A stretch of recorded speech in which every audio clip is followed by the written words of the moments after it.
देखिए green TV YouTube पर भी, बस सब्सक्राइब करें और बेल आइकन दबाएं। नमस्कार दोस्तों, स्वागत है आपका किसान बुलेटिन में और मैं हूं आपके साथ प्राची तिवारी। खेती किसानी और ग्रामीण भारत की बड़ी हेडलाइंस पर नजर डालेंगे, लेकिन उससे पहले मैं आपको बताना चाहूंगी कि जैविक किसानों के लिए सुनहरा अवसर ऑर्गेनिक इंडिया लाया है धरती मित्र पुरस्कार 2021। पूरी जानकारी पाने के लिए और आवेदन पत्र डाउनलोड करने के लिए डिस्क्रिप्शन में दिए गए लिंक पर जाकर क्लिक करें। तो चलिए अब नजर डालते हैं आज की बड़ी हेडलाइंस पर।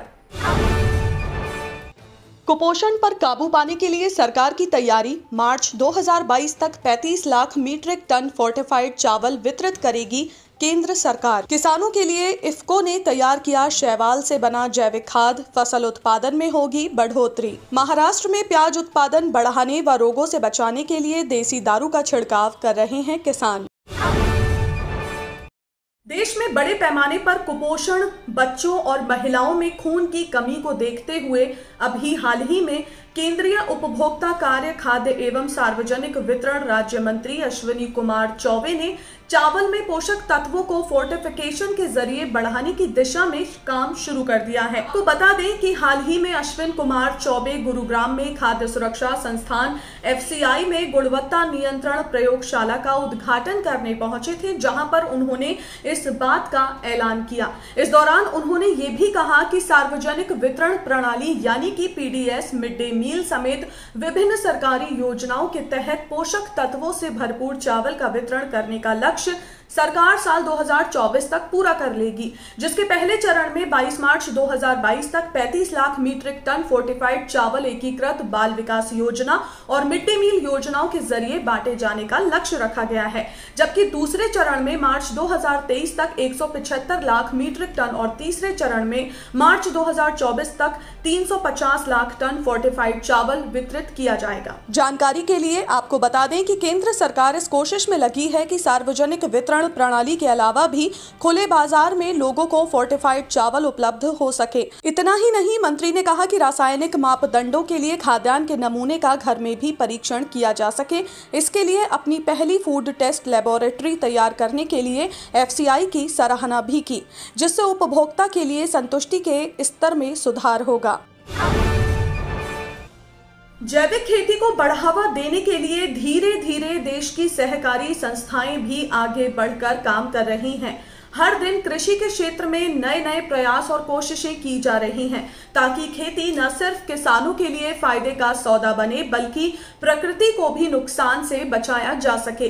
बस इसी कड़ी में हाल ही में देश की बड़ी और अग्रणी सहकारी संस्था इफ्को ने एक ऐसे जैविक खाद को तैयार किया है जिससे उत्पादन और मिट्टी की गुणवत्ता दोनों में बढ़ोतरी हो रही है। इस जैविक खाद को समुद्री शैवाल से तैयार कर सागरिका नाम दिया गया है और इसे बनाने में एक्वा एग्री के मैनेजिंग डायरेक्टर अभिराम सेठ ने अपनी अहम भूमिका निभाई है। एक जानकारी की माने तो करीब 2 सालों तक कृषि वैज्ञानिकों द्वारा रिसर्च करने के बाद सागरिका को तैयार किया गया है, जो कि 100% जैविक है।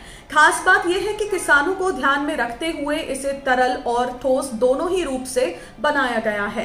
तरल सागरिका की बात करें तो इसकी 1 लीटर बोतल की कीमत करीब 500 रुपए है, जबकि अगर ठोस सागरिका की बात करें तो 10 किलो की कीमत 415 रुपए रखी गई है। जाहिर है कि जैविक खाद होने की वजह से ये फसलों की गुणवत्ता में सुधार करता है और किसान भाई इसका इस्तेमाल आसानी से कर सकते हैं। इसके लिए 1 लीटर पानी में 250 मिलीलीटर सागरिका मिलाकर 1 एकड़ खेत में छिड़काव कर सकते हैं, जबकि सागरिका दानेदार का इस्तेमाल करीब 1 एकड़ में 8 से 10 किलो तक किया जा सकता है। खेती के क्षेत्र में तरक्की के लिए सरकार ही नहीं, कृषि वैज्ञानिकों द्वारा भी तरह तरह के प्रयास किए जाते हैं, ताकि किसानों की लागत को कम कर उनकी आय में इजाफा किया जा सके। इसी कड़ी में एक अनोखा प्रयोग महाराष्ट्र के उस्मानाबाद जिले में भी किया जा रहा है। दरअसल यहाँ के कई किसान प्याज की खेती को एक अलग चमक देने के लिए प्याज पर देसी शराब का छिड़काव कर रहे हैं। जी हाँ, देसी शराब। कई लोग भले ही इस बात पर यकीन ना करें, लेकिन यहाँ के किसानों का कहना है कि देसी शराब का छिड़काव करने से प्याज में न सिर्फ चमक आती है, बल्कि कई बीमारियों से भी फसल को छुटकारा मिलता है। खास बात तो यह है कि यह तरीका उस्मानाबाद ही नहीं, बल्कि राज्य के कई जिलों के किसान अपने खेतों में अपना रहे हैं। यहाँ के किसान का कहना है कि शराब का छिड़काव करने से फल अच्छे होते हैं और कई तरह तरह के कीट भी मर जाते हैं। हालांकि महाराष्ट्र कांदा उत्पादक संगठन के संस्थापक अध्यक्ष भारत दिघोले इस तरह के दावों को खारिज करते हैं।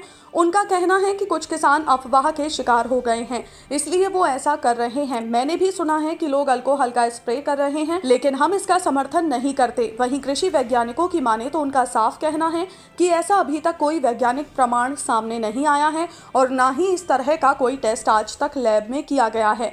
ये केवल किसानों के बीच फैली अफवाह के चलते हो रहा है। वहीं ऐसा करने वाले किसानों की माने तो इससे प्याज फूल कर पूरे रंग में आ जाता है और उत्पादन अच्छा होता है। तो ये थी वो खबरें जिन्हें हमने आपको बताया विस्तार से, लेकिन इसके अलावा खबरें और भी हैं। तो आइए नजर डालते हैं बाकी की छोटी बड़ी अपडेट्स पर भी। शुक्रवार को प्रधानमंत्री नरेंद्र मोदी ने 3 कृषि कानूनों की वापसी का ऐलान कर दिया था। इसके बाद अब खबर है कि इस बुधवार को होने वाली केंद्रीय मंत्रिमंडल की बैठक में कृषि कानून को वापस लेने वाले प्रस्ताव को भी मंजूरी दे दी जाएगी।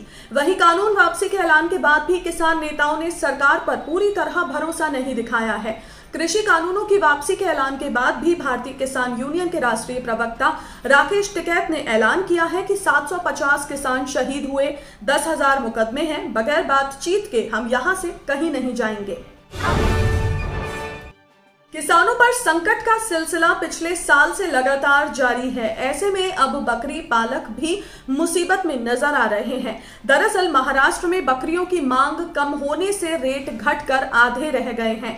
जिन बकरियों की कीमत कभी 20,000 रुपए हुआ करती थी, अब वो घटकर 8,000 रुपए हो गई है। ऐसे में बकरी पालकों के सामने बड़ी समस्या आ खड़ी हुई है। हिमाचल प्रदेश के कांगड़ा जिले में आलू की बिजाई करने वाले किसानों को इस बार बीज की कीमतों में राहत मिली है।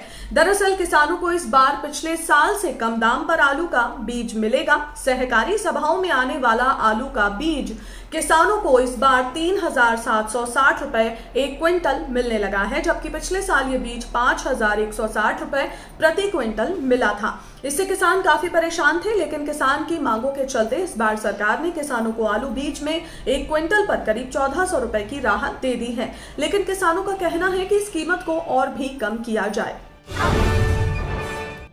आज के किसान बुलेटिन में फिलहाल इतना ही। आप स्वस्थ रहिए और अपना ध्यान जरूर रखिए। फिलहाल मुझे दीजिए इजाजत। नमस्कार।